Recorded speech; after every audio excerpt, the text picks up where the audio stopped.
I'm Steph, and welcome to yet another pointless video on a World Wide Web, which doesn't actually exist. I mean the internet, not this video of course. Not as we know it, at least, because it seems satellites are not real. How do we get our internet connection, GPS and daily dose of stupidity? Well, via submarine cables, of course. As you could guess, and clearly tell by the fucking title, this video is gonna be about flat earthers. More specifically, about one of their Instagram profiles, which mostly serves as a good source of hee and haha, but unfortunately also as a nest of stupid ideas and ignorant arguments. We will list through their posts one by one, have a good laugh, maybe argue with their logic, and probably debunk most of it. Also keep in mind that debunk stands for expressing a valid argument that they will ignore. And now let's get right into it. Post number 1. Satellites do not exist.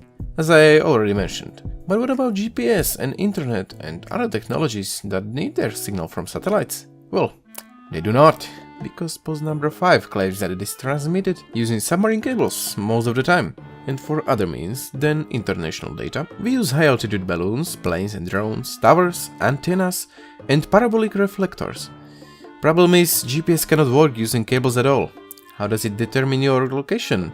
You do not take a cable with you every time you go somewhere with your GPS, which means that GPS falls under other means, I guess. So maybe high-altitude balloons are the real source of your GPS, right? After all, it would be similar to satellites, except if we haven't seen satellites, which we did by the way, then can we observe these high-altitude balloons? No, we cannot. How would they work anyway? Do you think it's just a balloon? It needs to carry the mechanism too. So it is either something like helium-filled balloon, which would need to be incredibly big and we would be able to easily observe it, or hot air balloon. But those need fuel to warm up the air, which means there would be balloons everywhere, constantly flying up and then back down. Planes and drones? Do you realize they are moving, right? And that they need a lot of fuel too. And if some country announces a no-fly zone due to some conflict, they would have no GPS. But that doesn't happen, such zones still have access to it. Towers and antennas? Yes, we do use those, but since, in this case, they would be pretty much the only possibility, they would need to be fucking everywhere. But there are no antennas in the valley when I pull out my navigation. And it works just fine. Strange, right? Oh yes, and the parabolic reflectors. They would be useless, since in such world, there would be no signal at all. Now, picture number 2. This doesn't actually prove anything, and I will tell you why. If you had a perfectly polished ball and you took a photo extremely close to its surface with a microscope, this is exactly what you would get. It would appear flat.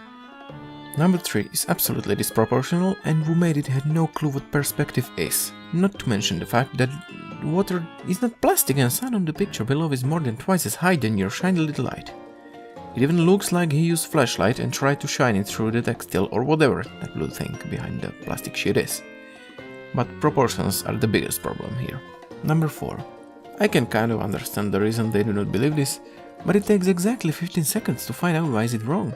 Sure, if you are going very fast and take a photo of a house, it would be blurred and you wouldn't be able to recognize a thing. But if you took a photo of clouds, suspecting that you do not shake, it would be just as crystal clear. Because they are big and distant, just like those galaxies. Let's say we want to take a photo of M100, spiral galaxy in the Virgo cluster. It is 160,000 light years in diameter. That is this much kilometers. And even if it took a fucking year to take a photo and the telescope wasn't orbiting around the Earth, but let's say it would be going straight, parallel with the M100 galaxy, it would only reach the distance of 252 million kilometers. Just compare these two numbers.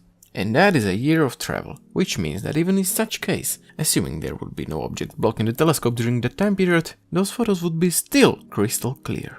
We already discussed number 5 previously, so let us jump to number 6. It's a video trying to convince us that we would be upside down on a globe if we were to travel down. What? Gravity? I know, you people do not believe gravity is real. This one twat even said we are on surface just because we are heavier than air. How the fuck are we heavier if there is no gravity, there would be no weight. And those of you who want to say that it's the electromagnetism instead, please, learn how physics work for fuck's sake. You can just say it's fake and leave it at that. Number 7. Oh, never mind. Number 8. We see an astronaut training underwater, which somehow confirms that the moon landing was faked. I wonder where did the rocket go then, if not to moon? There were thousands of people watching. Were they just hallucinating? It must have been the biggest magic trick ever. And by the way, have you actually seen the footage from moon? Because you can clearly see they are not in water. You can even see the dust. Number 9. Oh. Alrighty then. Number 10. This one is too long to explain, so I will leave you a link in the description. But it's pretty simple actually. And by the way, they did make a dust cloud, but it wasn't big and it quickly settled back on the ground. Number 11. How a planet is born? Just get a cheap telescope and look up to the fucking sky. Oh, there it is. Jupiter. What is wrong with you? I don't know, claiming that the planets are not real either? Or are they flat too? Then I wonder how is it that shadows are curved on them? Number 12. This is not a real NASA picture, it was photoshopped much later on. This is the real photo. Number 13. This is not how far is the fucking moon from Earth. What the hell are you doing? This is the real scale, actual proportions. Why isn't the moon lit up? Get a goddamn football and a tennis ball. Then use some bright and big light source and play with them. You will see that moon's shadow will be anywhere but on Earth, except during the eclipse. You always say research, but you can research shit. Number fucking 14. Completely different worlds? What the hell are you on about? Just look! Number 15. Perspective. You're going to teach me about perspective? After you butchered everything we have learned by your not very well done research? Fuck no. This is pretty much the same thing I explained with the Bolivian salt flats and I'm too tired to repeat myself.